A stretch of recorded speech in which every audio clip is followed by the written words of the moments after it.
All right, welcome back. If you're just joining us, this is the Breakfast Show, and we're glad to be back. And like I said before, we went for a break that we were expecting to have Damia Security Solutions with us in the studio to talk about some of the issues they do. And it is founded by Miss Adama Damia. The Security Solutions is a cutting-edge security enterprise tailored to address the unique challenges faced by the Gambia.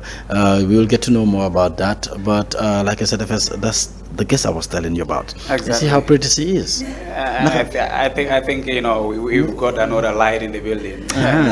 Quite okay. Can we switch off the light? And then, yeah, obviously. Are you I think, sure? I think, yeah. Obviously, she's have added another color to our show. Okay. She's added flower to our show. How would you describe that? Absolutely gorgeous. Really? Beautiful. Yeah. I haven't seen her for a long time. Definitely by, and then she went to Barcelona. We talk for. When you talked to me, you said a security something like that. I was expecting someone with a frown face, but the smile on her is absolutely okay. It shouldn't be scary. All right. Yeah. So it's a pleasure having her. Yeah. And I think it will be quite interesting. Anyway, when I got to know she is coming back, man, at least it will give me another opportunity to set an eye on that beautiful face. Good morning. How are you? Need to be commended. I am really happy being here today, and thank you very much for the interview. This is my first interview. On so TV? we're giving on TV. So we want to keep this on our records. Okay. Oh my Yes, God. of course. On the breakfast show. Of course. On Star TV. Yes. With Lipsy and Laminatus. Exactly. This is going down to history books. Yeah. So history really the Faneka for a long time. Oh my God. And we hope we have a future partnership with Star TV, and we come frequently as well to share light in your building, to add more lights to it. Yeah, yeah. But I'm really glad and grateful to have this about to have these discussions with you. Yeah. And yeah, it's nice to be here. Basically, me and Sunya Bopa, we're like, she is gonna come because the difficult problem is jigin mo found a security solution farm go ham dafa address the issues of that, and having someone like you, as young as you are, a Gambian for that matter, in Europe, having the opportunity to be there and then do whatever you wanted to do. You said no, and then I am coming back to the Gambia. Tell us about this. Tell us about okay, let's say from the genesis of things. How does it all came about? Okay, so there are multiple reasons why I decided to establish the Security Solutions Company in the Gambia. And Noah is very true. I am the youngest and the only female majority shareholder with the Security Solutions Company in the security industry in the Gambia. So that is very thrilling and very challenging as well. But to tell you basically how everything started, I was coming on holidays, vacationing in the Gambia. But before that, I was raised by a single parent mother. Te bari na si deka bi ñoo xamne jigéen yi kese ñu dëkk ak seen doom yi si kër, and then basically they have to fend for themselves. So suma yaay mu yar ñu ak three doomam, and then we were in the 2-bedroom apartment. But there is not even a single day when we go to bed and we are not worried about our security in the household. There is not a single day that we go to bed and we are not concerned that kenn su fi ñëwee war ñoo jaay doole. But how are we going to react to that situation? But why was that? Were you bothered with so much with like burglary, someone burst into your house and stuff like that? Have you been experiencing something like that But for you to be worried? First of all, location we neke in the Gambia, we were around Bakau area. Situations like this is common, but then Hamgane Gambia of recent, even before sa, security also was a concern. Punit muduga sa ker, mudef na kasudud nono. It was a concern. So we were living in that sort of like fear. What are we going to do? Of course, I'm name locks, put your precautions, but chabi lobby reinforcement.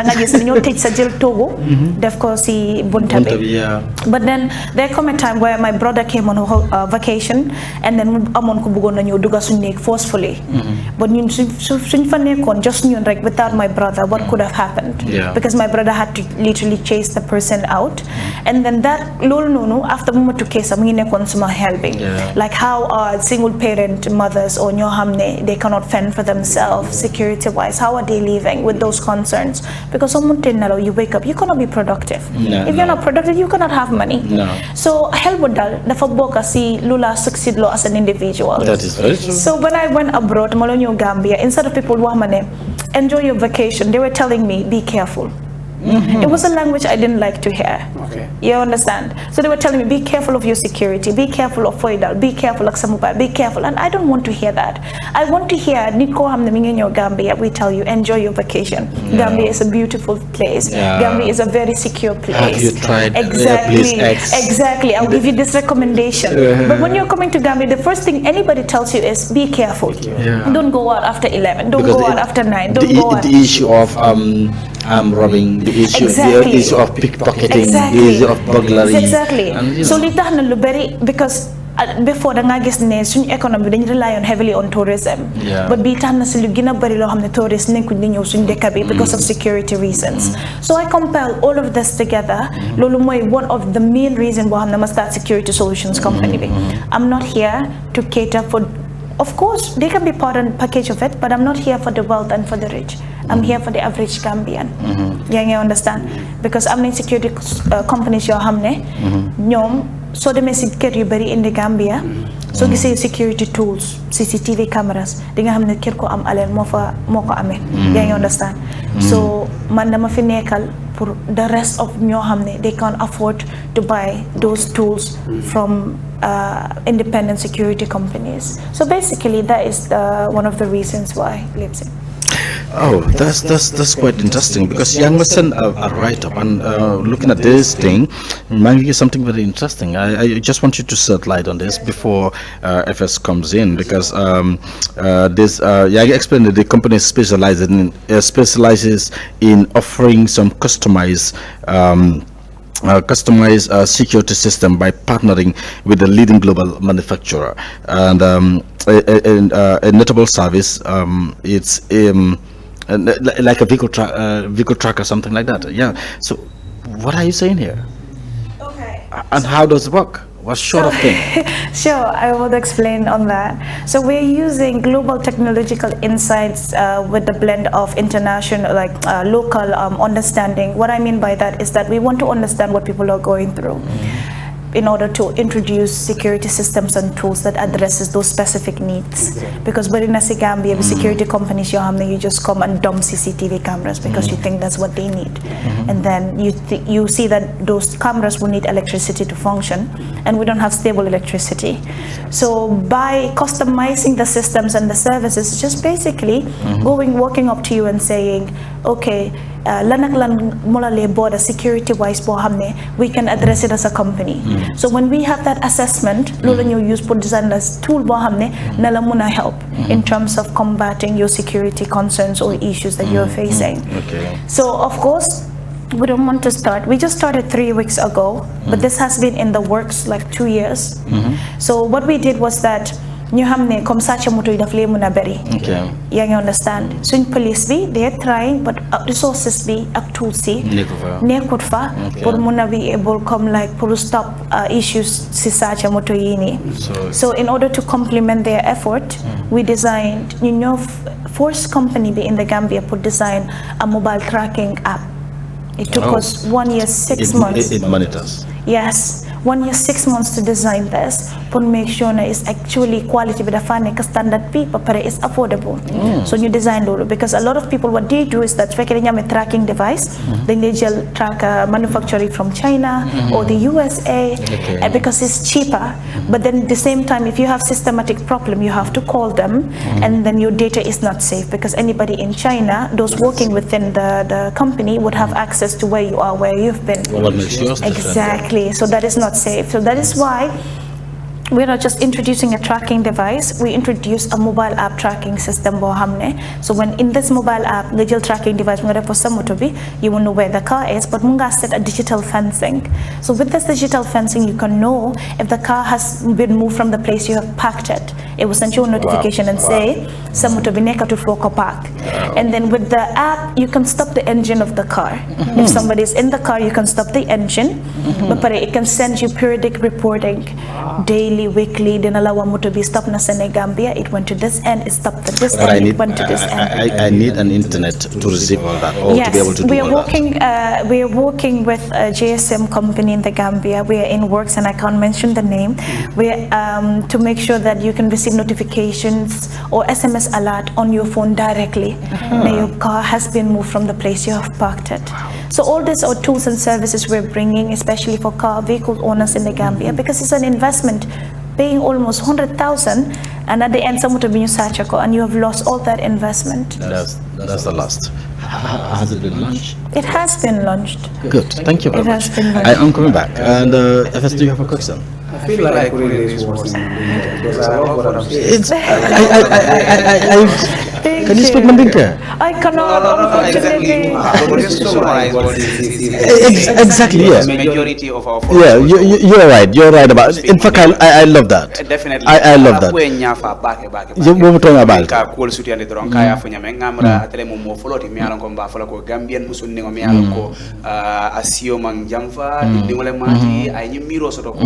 murla nam pour kana ka dogo kenen tanko la fannara nin ko tanko la fannara fanda bake ko me ko afonya me abenom bakawle ayaje ko security Gambia janga ko le abake modul biye damali da bungol kono ila moto fanange ka sunyano nyaadile hani motorcycle tiol sai ka fole ngan na motorcycle lo le dron ka sambale hani beddun tabiti ko kono and wala be keri molla mobile lo ka chakati la poso kono na kata wala be keri so nata nyin compagnie londi ay fem fo mi alon ko ay mbala jiobore anda nyafa bake ala kuoto ase kodo nyin tano la wanta ala londo nyin tano aya dundi other business mune atina ko ngata security karo nyina because jama balbi e ka même mira wala mi ko ni nata security la karo la janto e kata nyin koditi balle ya e kata wala security nyina barata nata le pour ka do bal fana mako ay même fo janga ko mara bake wala mu mobile app tracker ko nyafa bake bayri mbina tra ko bela moto kono hanna tra ko moyela moto mamande anoto dron ibe ala to sot la funo kono ko na moto ji ya pusle wala ba sambakan ya nyinin ka internet ko wala ko mata pour ni GSM e diam kaya fo nyame wol fana be mako kane pour kana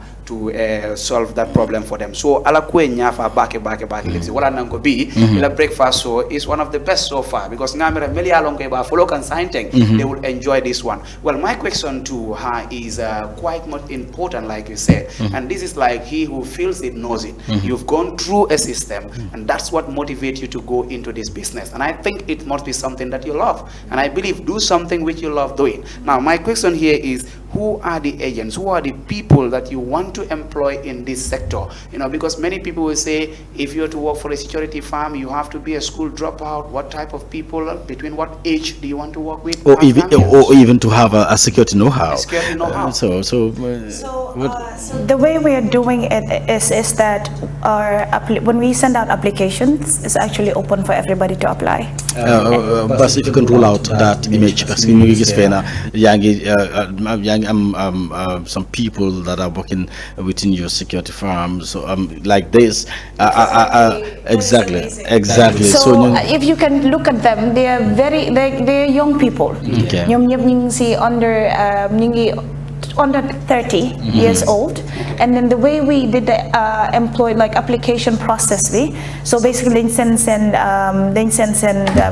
letters, we went through them and then we spoke to them. So from my interest when a university graduate student, I would basically accept if you're from the university, but then I made it open in a sense that I want to know about your dedication, your passion in terms of solving the needs that we have in the Gambia, you know, your passion to work, yaa ngi understand because startup lañ amee startup is not like an established company yoo xam ne am nañ ko si Gambia fii nii yoo xam ne dañ laa jox sukur ak meew ak coffee yooyu noonu the startup that we have dinañ am the necessary tools that you will be equipped to work but then du nekk tools yoo xam ne maybe extra tools yoo xam ne dañ ko gis yeneen place yi so first of all dañ na wax ne of course it will not be easy ñun ñëpp dañ koo defandoor yaa ngi understand because we're here for the Gambian people but then at the end of the day when we succeed together so mindset boobu lañ jox suñu employees yi da nga gis ne képp koo xam ne mi ngi ñëw mi ngi liggéey daf laa wax ne of course bëgg na fay every month but daf laa ne xaalis bi is not the priority bi moo nekk ñu build suñ family bi build pour def company bi mu succeed in a way boo xam ne we can all enjoy the benefits not only us but Gambians at large we're here for Gambians ñun we're not here to earn profit making. We're not a profit making company. So we don't register as a charity organization. I would because we are not here for that. So which I'm not going to be able to reveal right now. But then tourism prices with our tracking devices we are the lowest. Okay. Companies get charged 2 times more. Since tracking device so we are not here for the profit so if they are not willing to work with us they are not going to work with us for other reasons but they cannot say because we are not affordable. Do you charge for the device and then charge for installation or benefit price? Still with that, the package is even relatively low compared to other security companies in the Gambia. So what we do is that we want to make everything convenient for our customers. So far for package B, you have the service which involves in it 24/7 Suma agency. They are available to answer all your questions and solve all your needs. That is why investing in a Gambian-owned company is very important because tracking systems they are not providing. A lot of them are from abroad. So technical problems you go through. Because the system you understand the maintenance system you understand mun na fail anytime so instead of investing in a company from the abroad la nek ngay wara jël pour call pour waste time is money so we are here we are next door my telephone we call me 24/7 I will literally wake up and assist you provide you all the necessary services and tools you am need nga ko pour device bi muna function properly. Let's take it this way, someone might be watching and then all of a sudden I'm interested in what you're saying. Hey, come on, why don't I try this people? And is it possible like a day when you install and everything works that day? Depending on the needs for the tracking device, fekkee ne nit yoo xam ne def nañ appointment prior to yow. Obviously ñoo ñooy am priority bi. You do bookings. You do bookings. So pour make sure ne service bi is seamless. Pour make sure ne people yi hanga ñi ngi ñëw on time and then duñ waste seen time su ñëwee si installation place bi. So we have ñun tamit also we are empowering businesses young businesses in the Gambia. We are empowering entrepreneurs in the Gambia because ñu ngi liggéey tamit mechanic shops yoo xam ne ñu ngi si Gambia bi fii nii we are partnering with them ñoo xam ne mën nañ moto and then ñoom ñoo defar installation bi you cannot do it all alone you have to partner with others as well. How about big companies like Prestige because they've got like ñenn ñoo am nañ like 20 vehicles 30 vehicles hundreds of vehicles are you contacting these people to have this deal with them so that they can track all their vehicles because most of them send drivers to go home with their vehicles ñenn dañ ko dee pack si office bi they want to know what happens to their vehicle when it's elsewhere. So are you communicating with these people? Are they forthcoming? So the thing is that suñ la nit xamutee rek daf lay be difficult kind of like to go to make a business with you, to go in a business with your transactions or do anything like that. So that is why mediums like this are important for us so that we can get the word out there so that we can encourage people to come and then you mun lana install the device we send motorway. So right now we started 3 weeks ago. We want to be in a position where we go to offices they would open the door instead of us knocking. And this is an opportunity where the doors would be opened without us knocking. So we are hoping to have more of this so that our name will get out there. You will. Well, I think I'll have to say thank you to Leipzig himself in the first place because not only everyone that wants to be aired is to be aired at the same time, but trying to give priorities to people like you. I think in the first place is a wise idea from him. Of course, na tendo kajai ali amela mem for badingolo wala mo atol mansakunda do kulalo anim private do kulalo ngamira this is a very very important project pro alla motolo amange ko ninko security farms wala meli alon ko albe bula lay kala bunda mutali ka bunda ilali ka bulali dum bare wato sita pro alla jorangol tara tankari iteme mo MPO iteme mo minister iteme mo private individual oti ngamire la moto ya landi dawo darande pour ya long hani moto mamanta hani moto pusita akumata bake pour ka long woto fenne be bul mi yalon ko e ka tamandi la mobile app oto isa ke la moto to andi nin do gulale ka do ko mi yalon ko moto lom bake ni o keje te la moto lande hana pusa drong ibe la mobile o nyin ala to sot la jedo ko la moto nyin a muftale aketa tem bara même fo wolem nyiti ko janni be tala ka bundal konko nga kumata ndol nge introduce aliye ko nyun mo leti mi yalon ko they are very much important to your security moto mo be sa kata bake ni do ko ke you talk about 3 weeks from the operation time. So far, what is your assessment? Do you see Gambians willing to come up and join? And where is the location where you thought people can always meet you? So we are in 101 Kombosila Drive, just on the highway. That is our office. We are on Facebook, Instagram, and Twitter as well, Damia Security Solutions. And with the support that we're getting from Gambians. But the thing is, if Gambians don't know that you exist, it will be very difficult to support. And the few that do know we exist, the likes of Lipsy, the likes of other people, they are willing to come forth and show support. That is one of the things that I would always like to express, especially when I'm in platforms like this. Most of the time we talk about how difficult it is to be an entrepreneur. And maybe somebody out there will be watching and saying, I am discouraged, I cannot be an entrepreneur because it's very difficult. What I want to say is that there are good sides of being an entrepreneur, not only solving the needs that we face as a people in the country, but also the support that you get from young people. Because I will have my phone and I will call. Literally that's what we did. I will have my phone and I will call. And he told me, right, just tell me about the company. Let me look through it. And he looked and he said, this is an amazing initiative. I am willing to support. This is the kind of support that we have been getting from young people in the Gambia. And I am so very much appreciative of it. Even if we don't have customers, just this support pushes me to work even harder.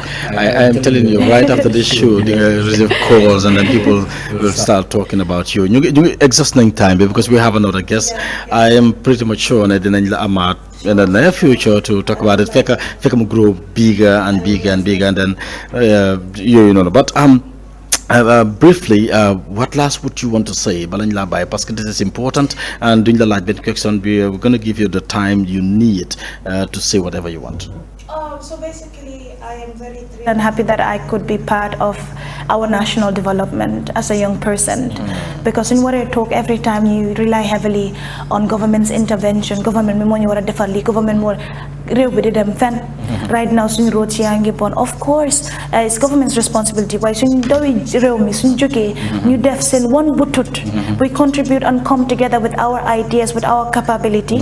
But just to say, 103 Kombosila Drive, you see Facebook, Instagram, so contact here. We are very efficient in the response as soon as possible, and I want to thank you guys also. This is so far my first, and I think it will be my best interview, and then I appreciate it so much. This is amazing. Can you repeat the number? The office number, in I case would leave someone wants that to call. with you because I don't have it. It's on our Facebook page. Oh my God, it's okay. You are just coming.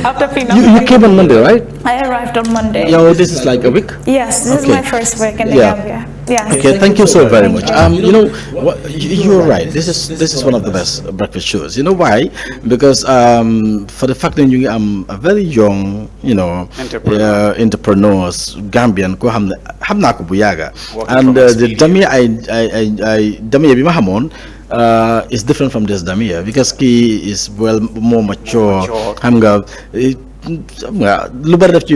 How about ko sui jumbo kani whatever jumbo will okay. I don't know. And then for the fact that you're a Gambian, young as well, understand young try to venture into this that you're doing definitely tells a lot, and I definitely like that about you. And then keep it up, it will surely come. Yeah, and then right after this we're going to have another Gambian as well, a young Gambian he's into recycling plastic, but producing and we're supporting our very own, you know, Gambians to excel in whatever they're doing. Stay tuned, we're coming back shortly to have Mr. Warrior to tell us more about his recycling plan.